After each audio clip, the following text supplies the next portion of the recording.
अस्सलामुअलैकुम। उम्मीद है कि आप सब खैरियत से होंगे। तो ये नावल है जिसका नाम है पीरे कामिल। कहानी या नावल सुनने से पहले चैनल को लाइक और सब्सक्राइब करना मत भूलिएगा और बेल आइकन को ज़रूर दबाइएगा ताकि आने वाली मज़ीद इंटरेस्टिंग कहानियाँ सबसे पहले आप तक पहुँच सकें। शुक्रिया। मेरी ज़िंदगी की सबसे बड़ी ख्वाहिश बॉल पेन होठों में दबाए वो सोच में पड़ गई। एक लंबा सांस लेते हुए बेबसी से मुस्कुराई। बहुत मुश्किल है सवाल का जवाब देना। क्यों मुश्किल है? जवेरी ने इससे पूछा। क्योंकि मेरी बहुत सारी ख्वाहिश हैं और हर ख्वाहिश ही मेरे लिए बहुत अहम है, इसने सर झुकाते हुए कहा। वो दोनों ऑडिटोरियम के ऊपर हिस्से में दीवार के साथ ज़मीन पर टेक लगाए बैठी थी। एफएससी क्लास में आज इनका 8वां दिन था और इस वक्त वो दोनों अपने फ्री पीरियड में ऑडिटोरियम के उकबा हिस्से में आकर बैठ गई थीं। नमकीन मूंगफली के दानों को एक एक करके खाते हुए जवेरिया ने इससे पूछा, तुम्हारी ज़िंदगी की सबसे बड़ी ख्वाहिश क्या है मामा? और मामा ने कदरे हैरानगी से इसे देखा और सोच में पड़ गई। पहले तुम बताओ, तुम्हारी ज़िंदगी की सबसे बड़ी ख्वाहिश क्या है? और मामा ने जवाब देने की बजाय उल्टा सवाल कर दिया। पहले मैंने पूछा, तुम्हें पहले जवाब देना चाहिए। जवेरिया ने गर्दन हिलाई। अच्छा ठीक है, मुझे और सोचने दो। और मामा ने फ़ौरन हार मानते हुए कहा, मेरी ज़िंदगी की सबसे बड़ी ख्वाहिश? वो बड़बड़ाई। एक ख्वाहिश तो ये है कि मेरी ज़िंदगी लंबी हो। इसने कहा। क्यों? जवेरिया नहीं, बस 50-60 साल की ज़िंदगी मुझे बड़ी छोटी लगती है। कम से कम 100 साल तो मिलने चाहिए इंसान को दुनिया में, और फिर मैं इतना सब कुछ करना चाहती हूँ। अगर जल्दी मर जाऊँगी तो फिर मेरी सारी ख्वाहिशात अधूरी रह जाएंगी। इसने मूंगफली का एक दाना मुंह में डालते हुए कहा। अच्छा, और जवेरिया ने कहा, और ये कि मैं मुल्क के सबसे बड़ी डॉक्टर बनना चाहती हूँ, सबसे अच्छी आई स्पेशलिस्ट मैं चाहती हूँ। जब पाकिस्तान में आई सर्जरी की तारीख लिखी जाए तो इसमें मेरा नाम टॉप ऑफ द लिस्ट हो। इसने मुस्कुराते हुए आसमान की तरफ देखा। अच्छा, और अगर तुम डॉक्टर ना बन सकी तो? जवेरिया ने कहा। आखिर ये मेरिट और किस्मत की बात है, ऐसा मुमकिन नहीं। मैं इतनी मेहनत कर रही हूँ कि मेरिट पर हर सूरत आऊँगी। फिर मेरे वालिदैन के पास इतना पैसा है कि अगर यहाँ किसी मेडिकल कॉलेज में ना जा सकी तो वो मुझे बैरून मुल्क भिजवा देंगे। फिर भी अगर ऐसा हुआ कि तुम डॉक्टर ना बन सकी तो?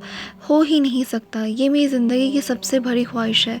इस प्रोफेशन के लिए सब कुछ छोड़ सकती हूँ। ये मेरा ख्वाब है और ख्वाबों को बुला कैसे छोड़ा जा सकता है?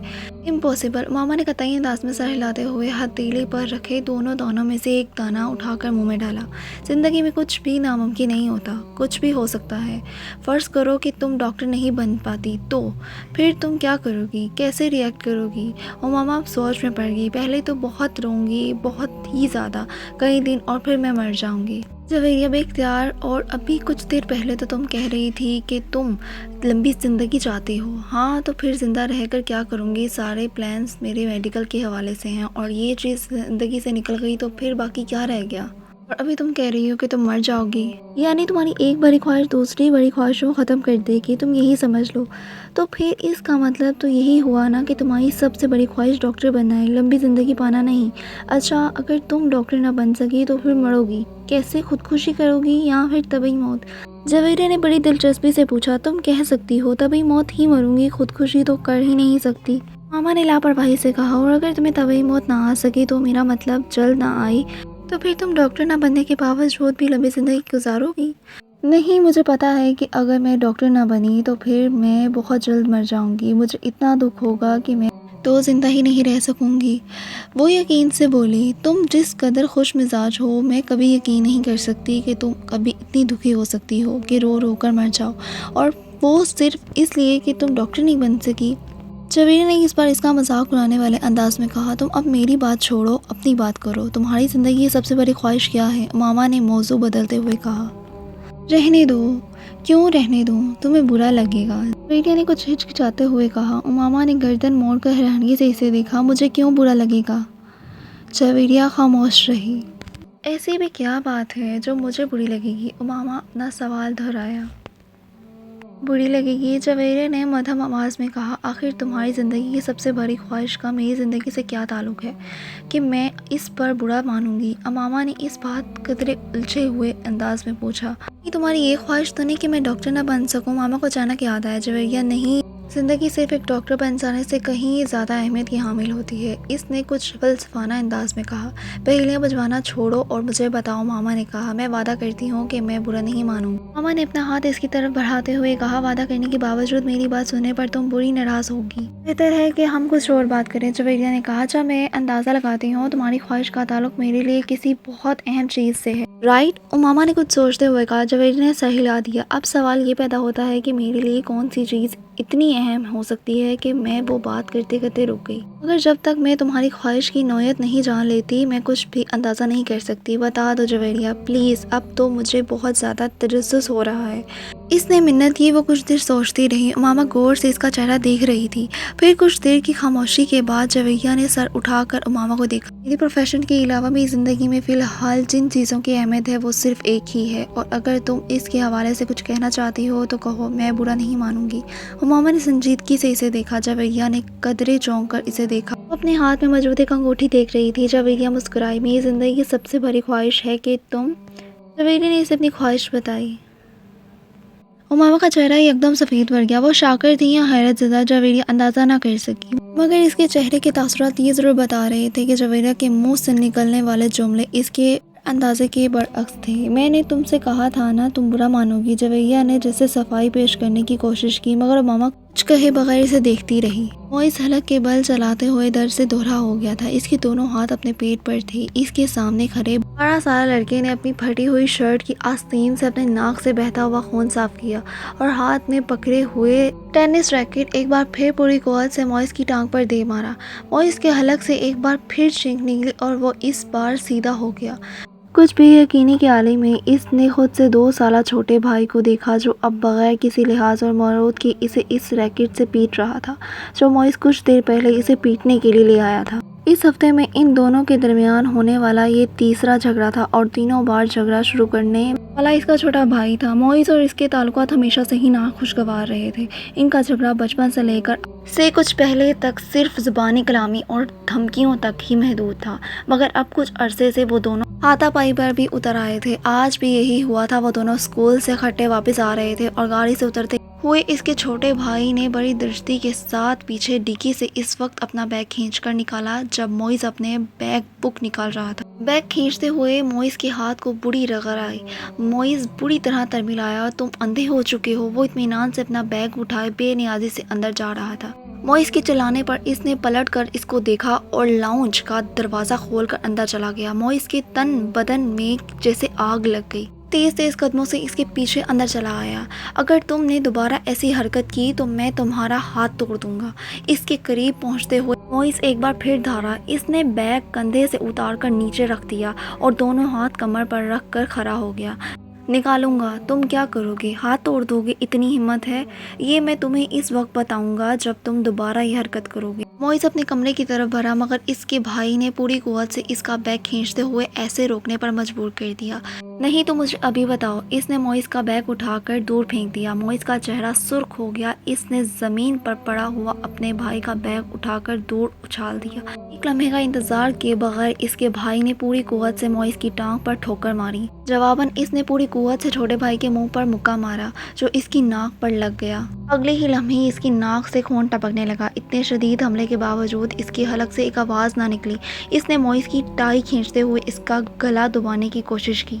मोइस ने जवाबन इसकी शर्ट को कॉलर से खींचा। इसे शर्ट के फटने की आवाज़ आई। इसने पूरी कुव्वत से अपने छोटे भाई के पेट में मुक्का मारा कि भाई के हाथ से इसकी टाई निकल गई। ठहरो, मैं तुम्हें अब तुम्हारा हाथ तोड़कर दिखाता हूँ। मोइस ने इसे गालियाँ देते हुए लाउंज के एक कोने में पड़े हुए एक रैकेट को उठा लिया और छोटे भाई को मारने की कोशिश की, मगर अगले ही लम्हे रैकेट इसके भाई के हाथ में था। इसने पूरी वक़्त से घुमाकर इतनी बर्क रफ्तारी के साथ इस रैकेट को मोइस के पेट में मारा कि वो संभाल या खुद को बचा भी ना सका। इसने यके बाद दीगरे मोइस की कमर और टांग पर रैकेट बरसा दिए। अंदर से इन दोनों का बड़ा भाई इश्ताल के आले में लाउंज में आ गया। क्या तकलीफ है तुम दोनों को? घर में आते ही हंगामा शुरू कर देते हो। इसको देखते ही छोटे भाई ने उठा हुआ रैकेट नीचे कर लिया। और तुम्हें शर्म नहीं आती अपने से बड़े भाई को मारते हुए? اس کی نظر اب اس کے ہاتھ میں پڑے ریکٹ پر گئی۔ نہیں آتی، اس نے بڑی ڈٹائی کے ساتھ کہتے ہوئے ریکٹ ایک طرف اچھال دیا اور بڑی بے رخی سے کچھ فاصلے پر پڑا ہوا ایک بیگ اٹھا کر اندر جانے لگا۔ موئز نے بلند آواز سے سیڑھیاں چڑھتے ہوئے اپنے چھوٹے بھائی سے کہا، تم کو اس کا خمیازہ بھگتنا پڑے گا۔ وہ ابھی تک اپنی ٹانگ سے ہلا رہا تھا۔ ہاں کیوں نہیں، ایک عجیب سی مسکراہٹ کے ساتھ سیڑھیوں کے آخری سرے پر رک کر اس نے موئز سے کہا، اگلی بار تم پیٹ لے کر آنا، ٹینس ریکٹ سے کچھ مزہ نہیں آیا، تمہاری کوئی ہڈی نہیں ٹوٹی۔ موئز کو اشتعال آ گیا، تم اپنی ناک سنبھالو، وہ یقیناً ٹوٹ گئی ہے۔ موئز غصے کے آلے میں سیڑھیوں کو دیکھتا رہا جہاں کچھ دیر پہلے وہ کھڑا تھا۔ سمانتھا رچرڈز نے دوسری رو میں کھڑکی کے ساتھ پہلی کرسی پر بیٹھتے ہوئے اس لڑکے کو چوتھی بار گھورا۔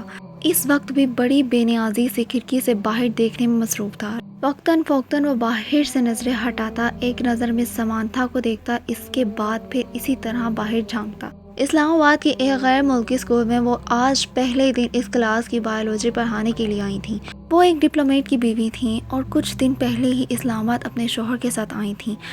ٹیچنگ ان کا پروفیشن تھا اور جس ملک میں ان کے شوہر کی پوسٹنگ ہوئی وہ وہاں کی سفارت خانہ سے منسلک اسکولوں میں پڑھاتی رہیں۔ اپنے سے پہلے بائیولوجی پڑھانے والی ٹیچر مس میرین کی اسکیم آف ورک کو ہی جاری رکھتے ہوئے انہوں نے کلاس کے ساتھ کچھ ابتدائی تعارف اور گفتگو کے بعد دل اور نظام دوران خون کی ڈائیگرام رائٹنگ بورڈ پر بناتے ہوئے سمجھانا شروع کیا۔ ڈائیگرام کی وضاحت کرتے ہوئے انہوں نے اس لڑکے کو کھڑکی سے باہر جھانکتے ہوئے دیکھا۔ پرانی ٹیکنیک کا استعمال کرتے ہوئے اپنی نظریں اس لڑکے پر مرکوز رکھتے ہوئے انہوں نے اچانک سے بولنا بند کر دیا۔ کلاس میں یکدم خاموشی چھا گئی۔ اس لڑکے نے سر گھما کر اندر دیکھا۔ مس سمانتھا سے اس کی نظریں ملی۔ انہوں نے مسکرا کر ایک بار پھر اپنے لیکچر شروع کر دیا۔ کچھ دیر بعد انہوں نے اس طرح بولتے ہوئے اپنی نظریں لڑکے پر رکھیں جو اب اپنے سامنے پڑی نوٹ بک پر کچھ لکھنے میں مصروف تھا۔ اس کے بعد مس سمانتھا نے اپنی توجہ کلاس میں موجود دوسرے اسٹوڈنٹ پر مرکوز کر لی۔ ان کا خیال تھا کہ وہ خاصا شرمندہ ہو چکا ہے، اس لیے اب دوبارہ باہر نہیں دیکھے گا، لیکن صرف 2 منٹ بعد ہی انہوں نے اسے ایک بار پھر کھڑکی سے باہر متوجہ دیکھا۔ وہ ایک بار پھر بولتے بولتے خاموش ہو گئی۔ بلا توقف اس لڑکے نے گردن موڑ کر پھر ان کی طرف دیکھا۔ اس بار مس سمانتھا مسکرائی نہیں بلکہ قدرے سنجیدگی سے اسے دیکھتے ہوئے ایک بار پھر لیکچر دینا شروع کر دیا۔ چند لمحے گزرنے کے بعد انہوں نے رائٹنگ بورڈ پر کچھ لکھنے کے بعد اس لڑکے کی طرف دیکھا تو وہ ایک بار پھر کھڑکی سے باہر کچھ دیکھنے میں مصروف تھا۔ اس بار ان کے چہرے پر کچھ ناراضگی نمودار ہوئی اور وہ کچھ جھنجھلاتے ہوئے خاموش ہو گئی، اور ان کے خاموش ہوتے ہی لڑکے نے کھڑکی سے نظریں ہٹا کر ان کی طرف دیکھا۔ اس بار لڑکے کے ماتھے پر بھی کچھ شکنیں تھیں۔ ایک نظر میں سمانتھا کو ناگواری سے دیکھ کر وہ پھر کھڑکی سے باہر دیکھنے لگا۔ اس کا اندازہ اس قدر توہین آمیز تھا مس رچرڈ کا چہرہ سرخ ہو گیا۔ سلاٹ تم کیا دیکھ رہے ہو؟ انہوں نے سختی سے پوچھا۔ یک لفظی سے جواب آیا۔ وہ اب چھتی نظروں سے انہیں دیکھ رہا تھا۔ نتھنگ، تمہیں پتا ہے میں کیا پڑھا رہی ہوں؟ اس نے اتنے روڈ انداز میں کہا کہ مس سمانتھا نے یکدم ہاتھ میں پکڑا ہوا مارکر کیپ ہوپ سو سے بند کر کے ٹیبل پر پھینک دیا۔ یہ بات ہے تو پھر یہاں آؤ اور یہ ڈائیگرام بنا کر اس کو لیبل کرو، انہوں نے اسفنج کے ساتھ رائٹنگ بورڈ کو صاف کرتے ہوئے کہا۔ ایک کے بعد دیگرے لڑکے کے چہرے پر کئی رنگ آئے۔ انہوں نے کلاس میں بیٹھتے ہوئے اسٹوڈنٹ کو آپس میں نظروں کا تبادلہ کرتے دیکھا۔ وہ لڑکا اب سرد نظروں کے ساتھ سمانتھا کو دیکھ رہا تھا۔ جیسے ہی انہوں نے رائٹنگ بورڈ سے آخری نشان صاف کیا، وہ اپنی کرسی سے ایک جھٹکے کے ساتھ اٹھا۔ تیز تیز قدموں کے ساتھ اس نے ٹیبل پر پڑا ہوا مارکر اٹھایا اور برق رفتاری کے ساتھ رائٹنگ بورڈ پر ڈائیگرام بنانے لگا۔ پورے 2 منٹ 57 سیکنڈ کے بعد اس نے مارکر پر کیپ لگا کر اسے میز پر اس انداز سے اچھالا جسے انداز سے سمانتھا نے اچھالا تھا، اور ان کی طرف دیکھے بغیر اس کرسی پر آ کر بیٹھ گیا۔ میز سمانتھا نے اسے مارکر اچھالتے یا اپنی کرسی کی طرف جاتے نہیں دیکھا۔ وہ بے یقینی کے عالم میں رائٹنگ بورڈ پر 3 منٹ سے بھی کم عرصے میں بنائی جانے والی اس لیبل ڈائیگرام کو دیکھ رہی تھیں جسے بنانے میں انہوں نے 10 منٹ لیے تھے، اور یہ 3 منٹ میں بننے والی ڈائیگرام ان کی ڈائیگرام سے زیادہ اچھی تھی۔ اس میں معمولی سی بھی غلطی نہیں ڈھونڈ سکی۔ کچھ خفیف ہوتے ہوئے انہوں نے گردن موڑ کر اس لڑکے کی طرف دیکھا تو وہ پھر کھڑکی سے باہر کچھ دیکھ رہا تھا۔ وسیم نے تیسری بار دروازے پر دستک دی۔ اس بار اندر سے امامہ کی آواز سنائی دی۔ کون ہے؟ امامہ، میں ہوں، دروازہ کھولو، وسیم نے دروازے سے اپنا ہاتھ ہٹاتے ہوئے کہا۔ اندر خاموشی چھا گئی۔ کچھ دیر بعد لاک کھلنے کی آواز آئی۔ وسیم نے دروازہ کھول دیا۔ ماما اس کی جانے پشت کیے بغیر بیڈ کی طرف بھری، تمہیں اس وقت کیا کام آن پڑا ہے مجھ سے؟ آخر تم نے اتنی جلدی دروازہ کیوں بند کر لیا تھا؟ ابھی تو 10 بجے، وسیم کمرے میں داخل ہوتے ہوئے بولا۔